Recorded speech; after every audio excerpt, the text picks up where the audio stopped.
मेरा नाम शालिनी है और मेरी उम्र 20 साल है। मेरी सास रोज रात को अपने ससुर के पांव दबाती और पांव दबाकर जब उनके कमरे से बाहर आते ही बेहोश हो जाती। मैं अपनी सास से पूछती तो वह कोई जवाब नहीं देती। एक दिन दादाजी ने कहा, अपनी सास को मेरे कमरे में भेजो। मैंने अपने सास के कपड़े पहने, दुपट्टे से घूंघट लिया और दादाजी के कमरे में चली गई। अभी मैं कमरे में ही गई थी कि दादाजी ने मुझे सास समझकर ऐसा काम किया कि मेरी रूह कांप गई, क्योंकि मैं यह कुछ महीनों से होते हुए देख रही थी। लेकिन आज तो जैसे मेरी बर्दाश्त खत्म हो चुकी थी। आखिर मेरे दादा ससुर किस किस्म के इंसान थे? इतना सीधा साधा दिखने वाला मेरा दादा ससुर इतना हैवान कैसे हो सकता है? मेरी सास 2 घंटे बाद दादा के कमरे से बाहर आई थी। उनका रंग बिल्कुल फीका पड़ चुका था। उनकी आंखें रो रो कर लाल हो चुकी थी। मैं बाहर आंगन में ही चक्कर काट रही थी, सास के बाहर निकलने का इंतजार कर रही थी। लेकिन सास की हालत देखकर मैं परेशान हो गई थी। अभी मैं उनकी तरफ बढ़ी ही थी कि मेरी सास बेहोश होकर नीचे गिर गई। उन्हें देखकर मेरी तो जान ही निकल गई थी। मैं रोने लगी, चिल्लाने लगी तो मेरी आवाज़ सुनकर दादाजी भी बाहर आ गए। 2-3 नौकर भी मेरी आवाज़ सुनकर वहां पहुंच गए। जल्दी से उन्हें कमरे में लेटाया और दादाजी ने डॉक्टर को बुलाया। उन्होंने मेरी सास के इंजेक्शन लगाया और कहने लगा कि यह किसी दिमागी और शारीरिक मर्ज की शिकार है, इसलिए डिप्रेशन के अटैक से यह बेहोश हो गई है। मैंने बड़ी हैरत से अपने दादा की तरफ देखा, जो मुझसे नज़रें चुराने लगे थे। मुझे अपने दादा ससुर से नफरत सी महसूस होने लगी थी। 3-4 दिन में मेरी सास की तबीयत थोड़ी अच्छी हो चुकी थी। जब मैंने अपनी सास से पूछा कि दादाजी आपको कमरे में बुलाकर कहते क्या है, तो उनकी तबीयत खराब सी होने लगती थी। उनके चेहरे पर एक खौफ आ जाता था। वो ना मैं सर हिलाने लगती और कहती कि वह कुछ नहीं कहते। मुझे मेरी सास के चुप रहने पर गुस्सा आने लगा था। हर बार जब भी वो दादा के कमरे से बाहर आती, उनकी हालत ऐसी ही होती थी। मेरे दादा ससुर भी अजीब थे। मेरी सास के लिए फिक्र भी जाहिर करते थे और अभी वह बीमारी से उठी ही थी कि फिर से उन्हें अपने कमरे में बुलाने को कहने लगे। लेकिन इस बार मैंने सास को दवा देकर सुला दिया और खुद अपनी सास के कपड़े पहनकर चादर से मुंह छिपाकर कमरे में चली गई। मैं जानना चाहती थी कि दादा ससुर मेरी सास के साथ क्या करते हैं, लेकिन जो कुछ दादा ने सास समझकर मेरे साथ किया, मेरी रूह फना हो गई। मेरे दादाजी गांव के मुखिया थे। पूरे गांव के लोग उनकी इज्जत करते थे। गांव के लोग उन्हें पसंद करते थे और उन्हें मुखिया जी कहकर बुलाते थे, क्योंकि वह इंसाफ करते थे। गांव के लोग उनसे बहुत खुश थे। मैं भी उनकी बहुत इज्जत करती थी। मेरे ससुर मेरे दादा ससुर की इकलौती संतान थे। मैं उनके यहाँ इकलौती बहू थी। सब लोग मुझसे बहुत प्यार करते थे। लेकिन मेरे ससुर की मौत पर तो जैसे सब पर कयामत टूट पड़ी थी। अभी ससुर का गम कम नहीं हुआ था कि दादी सास भी अपने बेटे के गम में परलोक सिधार गई थी। दादी के बाद अब दादा ससुर अकेले रह गए। मेरी सास का भी रो रो कर बुरा हाल था। मैं कभी सास को संभालती तो कभी दादा ससुर को। कुछ टाइम बाद मेरी सास ने अपने आप को काम में बिजी कर लिया था। मेरे दादा ससुर मुझसे और भी ज़्यादा प्यार करने लगे थे। ससुर के बाद सारी जिम्मेदारियां फिर से दादा ससुर के कंधों पर आ गई थी। जब भी गांव से वापस लौटे तो घंटों मेरे पास बैठकर मेरे ससुर की बातें सुनाते रहते थे और आंसू बहाते रहते थे। उन्हें मेरे ससुर से बहुत प्यार था और इतनी ही नफरत वो मेरी सास से करते थे। मैंने ससुर से ही अपने दादा को अपनी सास से बात करते हुए नहीं देखा। वजह यह थी कि मेरी सास उनकी बिरादरी की नहीं थी और वह मेरे ससुर की पसंद थी, और दादा अपनी दोस्त की लड़की लाना चाहते थे। लेकिन ससुर जी की सामने उन्हें सर झुकाना पड़ा, इसलिए दादाजी मेरी सास को अच्छा नहीं समझते थे। वह मेरी सास से बात नहीं करते थे, उन्हें देखते भी नहीं थे, न ही उनके साथ कोई बात करने। इतना टाइम गुजारने के बाद और यह हादसा होने के बाद भी मेरे दादा ससुर का दिल मेरी सास के लिए साफ नहीं था। जब भी उनकी नज़र मेरी सास पर पड़ती वह गुस्से से मुंह बना लिया करते थे। लेकिन कुछ महीनों से अब दादाजी बहुत बीमार रहने लगे थे, वक्त पर दवाई नहीं खाते थे। मेरी सास हिम्मत जमा करके उनकी डांट सुनने के बावजूद उनकी बहुत खिदमत करती थी। उन्हें खुद दवाई खिलाती थी, खुद से खाना खिलाती थी। पहले तो वह मेरी सास को घूरते रहते थे, दवाई खाने को भी इनकार कर दिया करते थे। लेकिन धीरे धीरे उनका व्यवहार मेरी सास के लिए बदलने लगा। शायद उनके दिल में मेरी सास के लिए गुंजाइश पैदा हो चुकी थी। अब रात को भी वह हर काम के लिए मेरी सास से ही कहते, मुझे आकर दवाई खिला जाओ, चाय बना दो। मेरी सास उनके कमरे में चली जाती। पहले तो मेरी सास कुछ देर में ही वापस आ जाती थी, मैं लेट आती थी। लेकिन जब वह कमरे से बाहर आती वह कुछ घबराई सी होती थी, किसी गहरी सोच में डूबी हुई। और जब मैं उनसे वजह पूछती तो वह चौंक सी जाती थी, मुझे नम आंखों से देखती और नाम में सिर हिलाते हुए कहती, कुछ नहीं हुआ, तुम सो जाओ। मुझे यह देखकर बहुत अजीब लगता था। आखिर दादा ससुर उनसे ऐसा क्या कहते थे। वह बाहर आते ही परेशान सी गुमसुम सी हो जाती थी। जब से मेरे ससुर की मौत हुई थी तब से मैंने अपनी सास को मुस्कुराते नहीं देखा था। वह हर वक्त उदास और गम में डूबी हुई रहती थी। पहले तो दादा ससुर मेरी सास से बस अपनी दवाइयाँ ही मांगते थे, लेकिन अब तो वह अपना हर काम मेरी सास से करवाने लगे थे, जबकि घर में नौकर चाकर भी कोई कमी नहीं थी। बात यही तक रहती तो मुझे भी बुरा नहीं लगता, लेकिन कुछ दिनों से मैंने जो बात महसूस की वह कुछ अजीब सी थी। रात को जब दादा ससुर मेरी सास से दूध मांगते और वह दूध लेकर कमरे में चली जाती, जब वह 2 घंटे बाद वापस आती थी रो रही थी, तब तो दादाजी के कमरे में सास को घंटे लग जाते थे। मेरी सास जब से मेरे ससुर की मौत हुई थी मेरे साथ ही सोती थी, और फिर उसके बाद आंगन में, जब तक वह आंगन में नहीं आती तो मुझे नींद नहीं आती थी। बस मैं यही सोचती रहती थी कि एक दूध का कप देने में कौन सा टाइम लगता है, 2 मिनट का काम है। लेकिन मेरी सास 2-3 घंटे दादा के कमरे में क्या करती रहती थी। और सबसे हैरान करने वाली बात यह थी कि मेरे दादा ससुर का रवैया मेरी सास के लिए बहुत बदलने लगा था। वह बहुत अहमियत देने लगे थे, लेकिन मेरी सास उनके सामने हमेशा डरी सहमी ही रहती थी। हैरत का झटका मुझे तब लगा जब उन्होंने कहा कि तुम्हारी सास गांव की औरतों की मुखिया है, औरतों की परेशानियां और मसले को आपसे यही देखा करेंगे।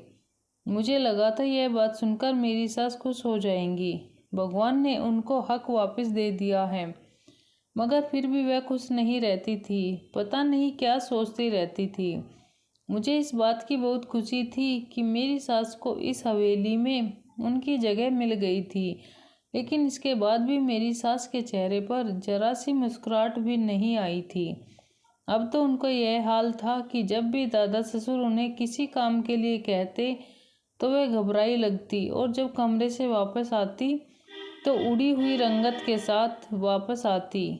और जब मैं वजह पूछती तो कहती कि कुछ नहीं, तुम क्यों मेरे इंतजार में जागती रहती हो, सो जाया करो। मैंने कहा कि जब तक आप अपने बिस्तर पर नहीं लेट जाती मुझे चैन की नींद नहीं आती।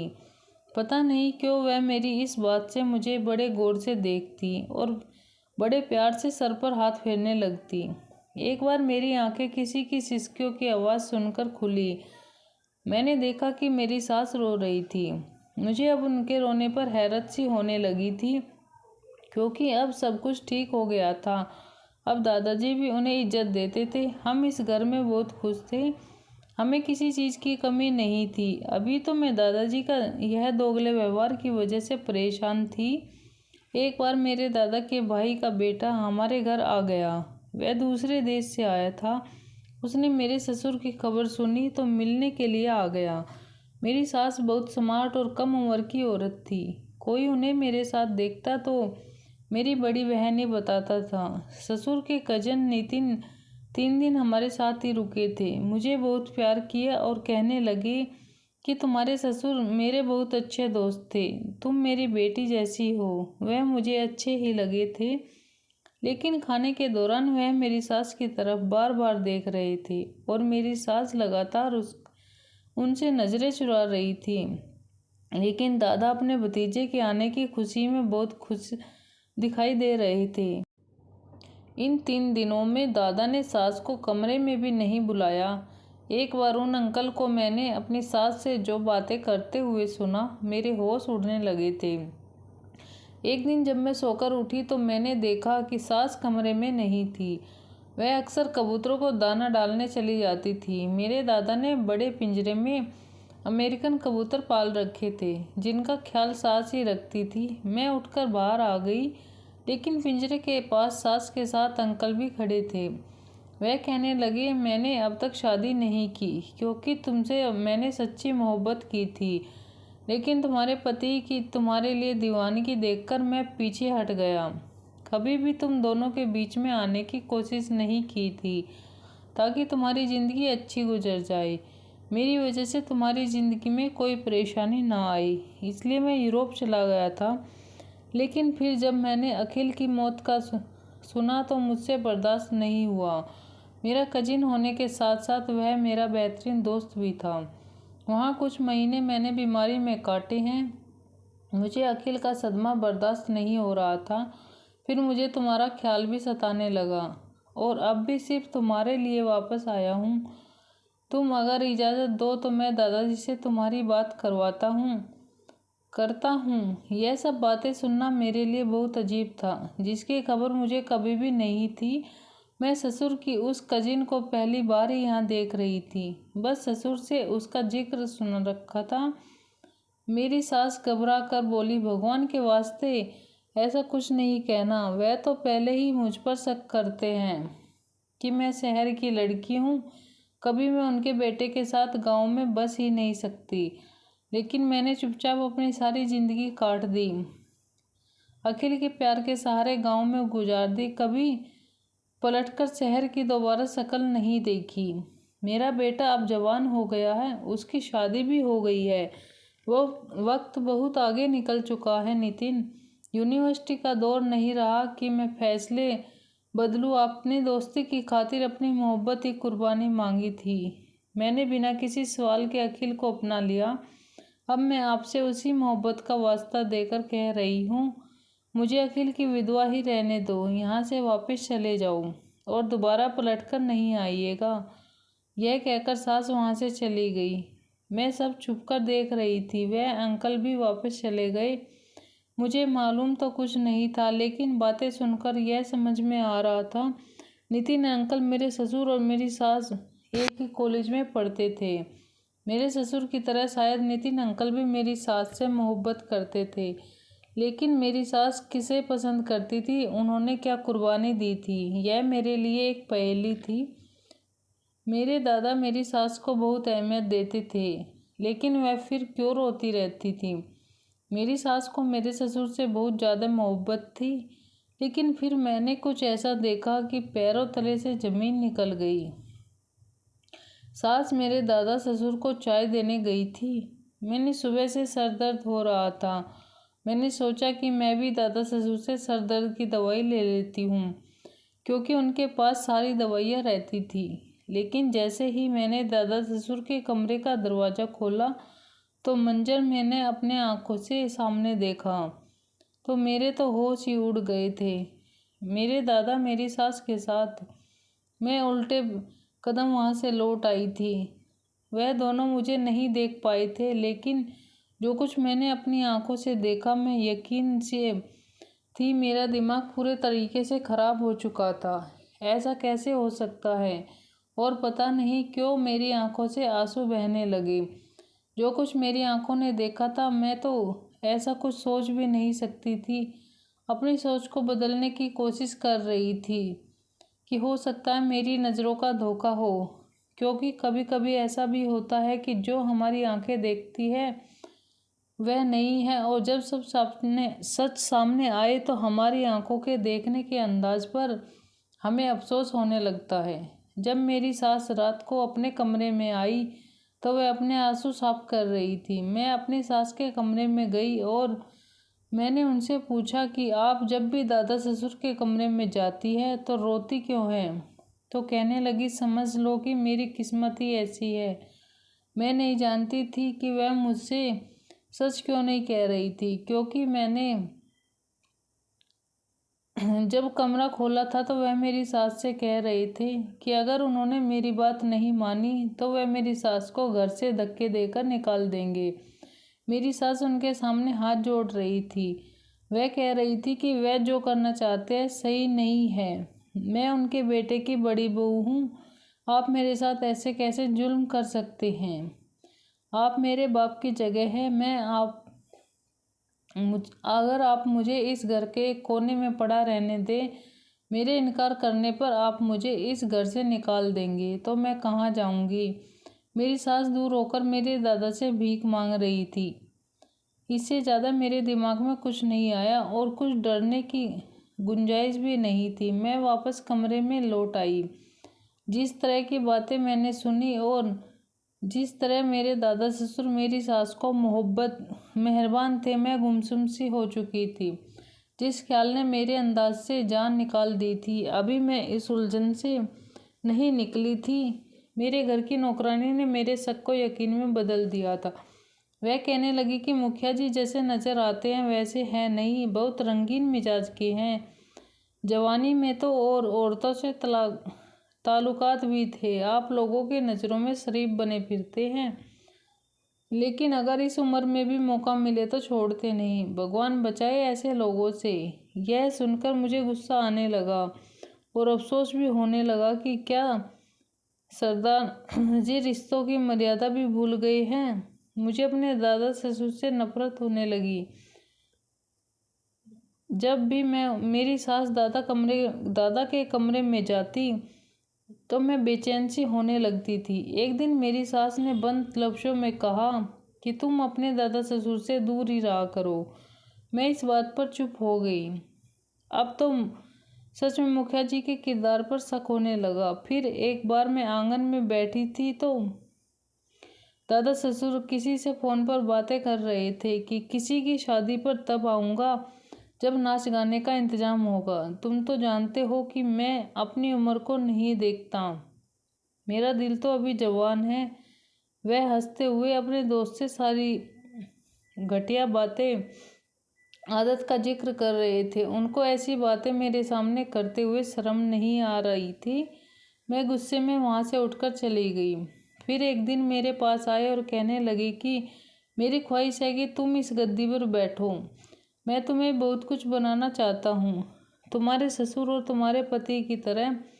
तुम्हें घर का चूल्हा चौका देखना नहीं चाहता। और दूसरी बात यह है कि इस हवेली में कमरों की कमी नहीं है। तुम क्यों हर वक्त अपने सास के साथ रहती हो? तुम्हारा पति जब बाहर से वापस आएगा तो तुम्हें एक नए अवतार में पाएगा। तुम अपना कमरा अलग करो और कल मेरे ड्राइवर के साथ जाकर अपना एडमिशन करवा लेना और आगे की पढ़ाई पूरी करना और खुद की आदत बनाओ अकेले कमरे में रहने की। और मैं तुम्हारे लिए एक अलग कमरा सेट करवा दूंगा। मैंने दिल में सोचा कि मैं अपनी सास से अलग हो जाऊंगी ताकि आपको खुली छूट मिल जाए। लेकिन इस वक्त हम दोनों सास बहू बहुत मजबूत थे। हम गर्म लहजे से उनसे बात कर सकते थे।